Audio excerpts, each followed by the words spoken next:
Welcome to Kenton's videos. Enjoy the video. You begin by aligning everything deliberately. Put the collar up and place the wide end on your dominant side so the narrow end sits about 30 to 40 centimeters higher. That length controls final tip placement. Once done, decide the knot. 4 in hand for a narrow, slightly asymmetric look, half Windsor for a fuller, balanced triangle. Make the first wrap. Cross the wide end over the narrow end and hold the crossing point near your neck. This establishes tension and the knot's base.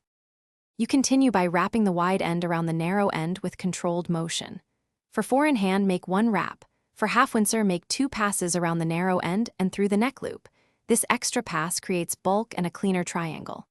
Once done, feed the wide end through the front loop you formed and pull gently to seat the knot.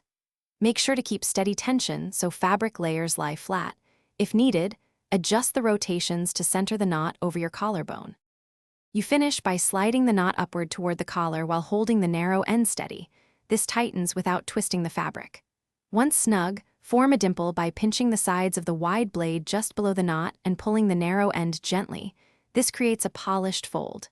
Make sure the tie tip hits your belt buckle. If it's too long or short, lower or raise the initial starting point and try again.